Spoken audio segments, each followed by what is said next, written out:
Inilah Sanggar Cerita mempersembahkan Melawan Ikan Woleng.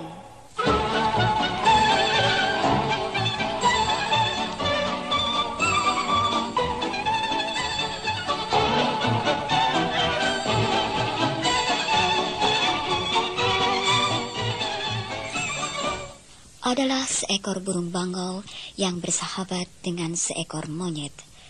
Kedua binatang itu bersahabat dengan sangat akrabnya, dan keduanya tinggal di sebuah hutan di dekat pantai. Kalau malam tiba, keduanya tidur di atas pohon kayu yang tinggi, dan kalau hari siang, mereka pun mencari makanan bersama-sama. Pokoknya, mereka berdua itu kemana-mana selalu bersama-sama. Monyet, aku sudah bosan. Bosan apa? Aku bosan makan buah-buahan terus-menerus. Kita tidak pernah makan ikan. Ayolah, sekali-sekali kita pergi ke laut mencari ikan. Kau betul. Kita harus berganti-ganti makanan. Baiklah kalau begitu usulnya. Kita akan mengail? Ya, tetapi nanti sore saja. Ikan-ikan lebih jinak. Sekarang baiknya kau pergi memetik kelapa muda, supaya bisa kita jadikan bekal selama di laut.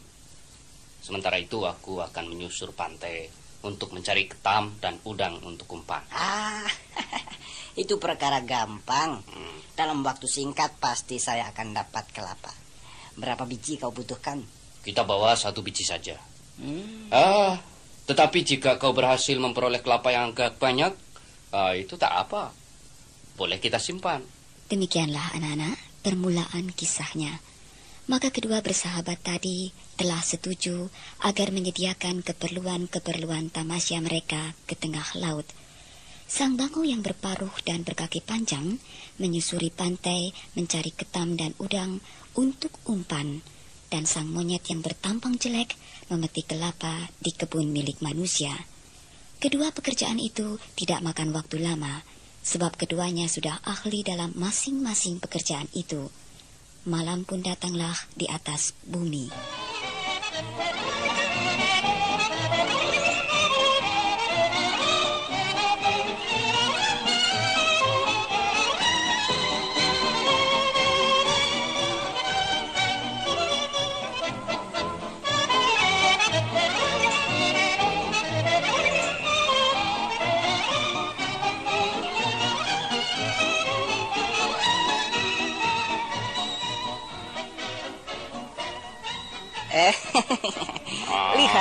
Lihat, 1 pikul kelapa telah kuperoleh.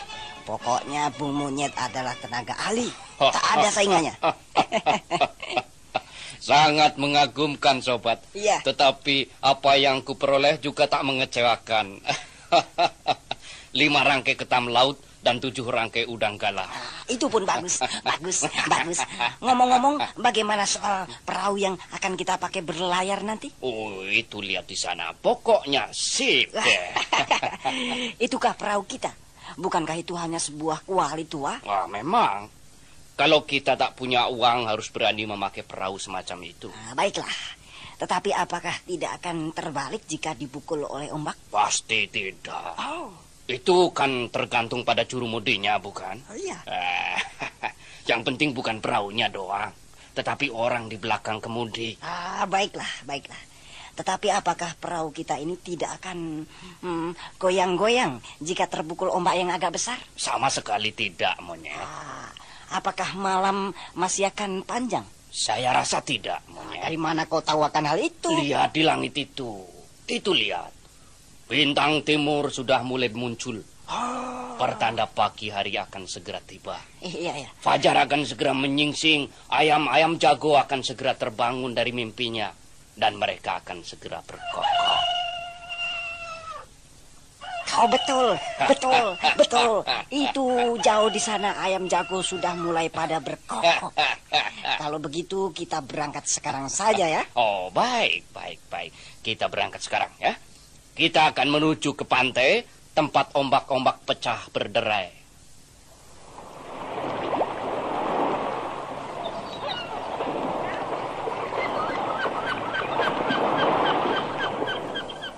Aduh, perahu kita mulai oleng ke kanan ke kiri. Diam saja, Bung. Kalau kau ngomong melulu nanti perahu kita akan semakin oleng saja jadinya. Aduh, anginnya keras juga di sini ya. Terus dayung. Ya. Kalau terus mendayung badanmu akan jadi panas. Kita jatuhkan umpan kita di sini. Oh, jangan dulu. Itu percuma dan sia-sia belaka, monyet. Mengapa? Di sini tak ada ikan. Ini masih daerah pinggir sama sekali. Oh, jadi kita harus ke tengah. Ya, kita harus berdayung ke tengah.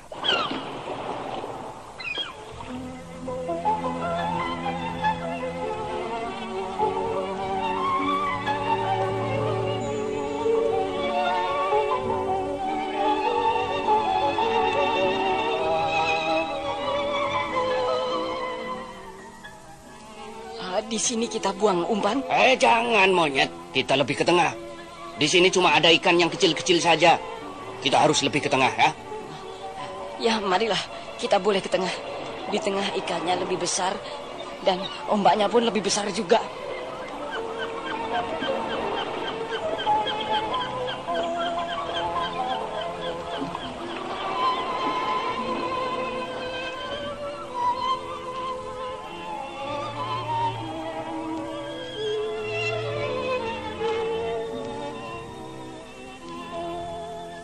Kedua bersahabat itu semakin ke tengah saja.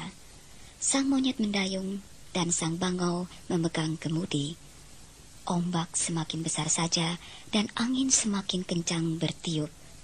Si kera yang berbulu tipis menggigil kedinginan. Bibirnya biru dan giginya gemertak. Ketika pantai tak tampak lagi dan pokok-pokok nyiur hanya tampak ujungnya saja, maka berkatalah sang bangau kepada sahabatnya. Di sini kita lemparkan pancing kita, ya. Di sini ikannya besar. Aduh, saya haus sekali. Jangan khawatir, kita membawa kelapa, kan?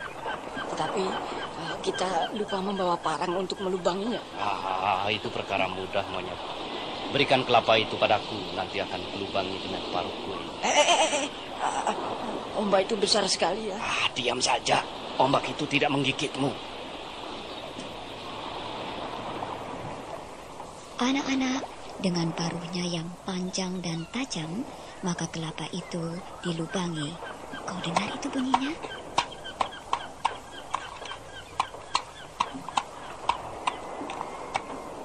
Nah, kelapa ini sudah berlubang.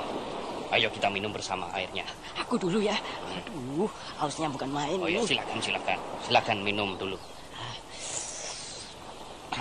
Aduh, segarnya. Sekarang giliranku ya.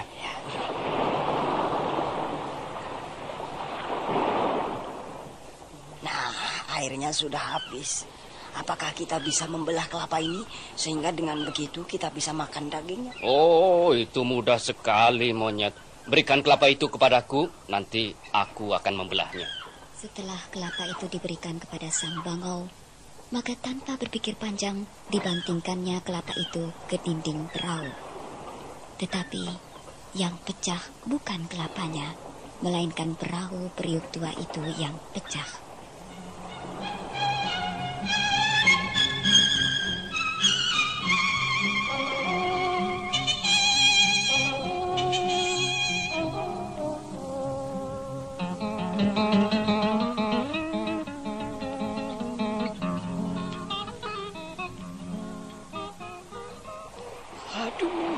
Astaga, perahu pecah dan si bangau terbang meninggalkan aku di tengah lautan.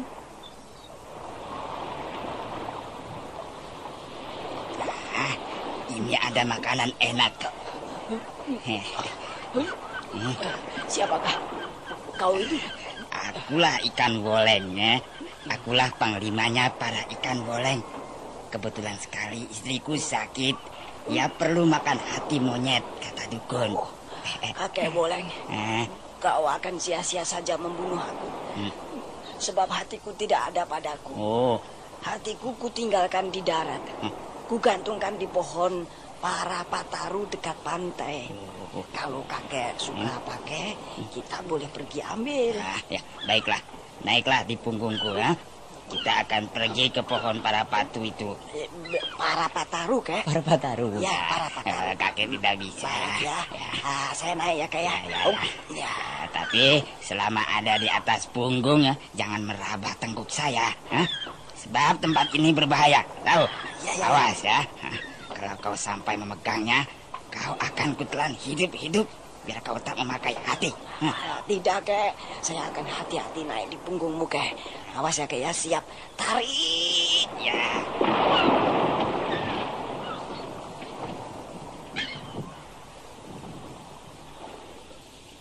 Maka sampailah mereka ke ngarai batu karang.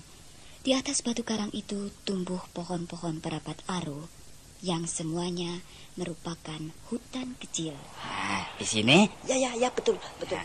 Sambil berdiri di atas punggung ikan boleng yang tua itu, sang monyet segera melompat untuk mencapai cabang pohon perapat aru yang lebih tinggi, lalu menengok ke bawah sambil mengejek si ikan boleng yang tua. Kau si mata juling. Kau mau makan hatiku? Iya. Apa kau kira aku mau memberikan hatiku? Kok enak? Ayo pulang. Sampaikan salam dan tabekku kepada binimu. Selamat berenang dengan gaya punggung ke alam baka. Dan di sana kau akan dimakan oleh ikan-ikan kecil. Mayatmu akan dirobek-robek oleh ikan-ikan kecil itu. Kira kurang ajar kau. Monyet tak tahu aturan. Awas kau. Terserah apa saja yang kau katakan. Kurang ajar. Oke. Tidak tahu aturan, baik-baik juga. Pokoknya, kalau kau mau makan hatiku, kirim tabek kepada binimu. Awas kau kera, monyet. Kau toh tak akan bisa berenang ke darat. Ingat, 3 hari lagi kau akan kumakan habis-habis. Anak-anak, dengan sekali lenggok, ikan boleng yang tua itu pergi meninggalkan sang monyet yang sial tadi. Memang, monyet itu tidak akan bisa berenang ke darat tempat tinggalnya yang dulu, sebab di antara pohon-pohon perapat aru itu dan pantai terpisah oleh sebuah teluk yang lebar. Sementara itu, ikan boleng pergi mengumpulkan teman-temannya. Hei, saudara-saudara, lusa kita akan pergi berperang. Ada seekor monyet di atas pohon perapat aru yang telah mempermainkan diriku. Pemimpinmu, panglimamu, apa usulmu? Ya. Kalau demikian, kita harus bersiap. Ya, baiklah. Kami akan siap sedia. Ya.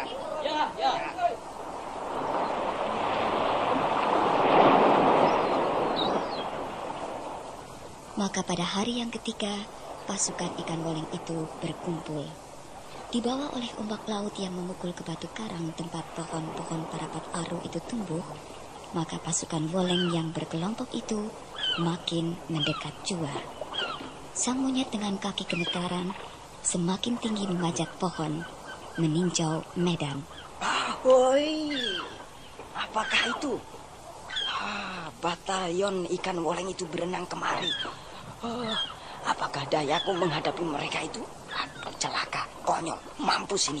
Kalau satu persatu mereka itu menubruk batang pohon perapat aru yang halus ini, pasti akhirnya akan rubuh dan teor, aku jatuh dan habislah aku dimakan mereka. Hei monyet, yang bertampang jelek, bagaimana kabarmu? Baik kakek, baik. Aduh, pemandangan di sini indah sekali kakek. Laut maha biru, ombak maha putih, berguling-guling pecah di pantai. Kau tak usah banyak cincong. Ayo turun. Ini sudah kubawakan anak buahku. Kau boleh panggil bapak, ibumu, kakek-kakekmu, dan cucu-cucumu. Kita akan melihat mana yang lebih kuat dalam hal ini. Baik kakek yang terhormat. Tapi saya ada usul sedikit. Usul apa? Usul main tipu lagi? Tidak. Ini demi keadilan dan kebenaran. Aku ingin tahu berapa jumlah batalion Woleng yang kakek bawa. Sehingga nanti saya akan bisa membawa pasukan yang sama. Berapa pasukan kakek? Wah, banyak. Jumlahnya persis berapa? Aku tak pernah menghitungnya. Nah, kalau begitu, berjajarlah baik-baik. Aku akan menghitungnya. Hingga dengan begitu, saya bisa membawa pasukan yang seimbang jumlahnya. Oke? Ya. Hei, saudara-saudara, harap berjajar rapi-rapi. Jumlah kita akan dihitung untuk menentukan peperangan yang adil. Berjajar! Nah, bagus begitu. Bagus sekali. Saya akan menghitungnya. 1, 2, 3, 4, 5, 6, 7.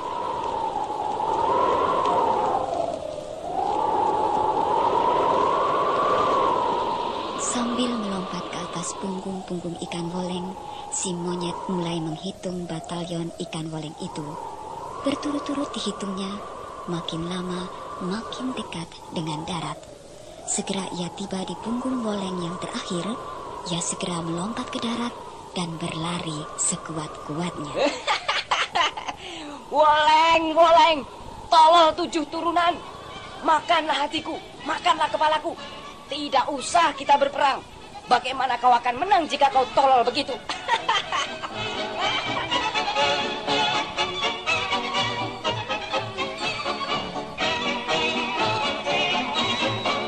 Demikianlah akhir kisahnya. Si monyet yang cerdik itu berhasil mengakali ikan woleng itu, bukan? Siapa yang jumlahnya kecil memang harus cerdik. Siapa yang lemah haruslah banyak akal.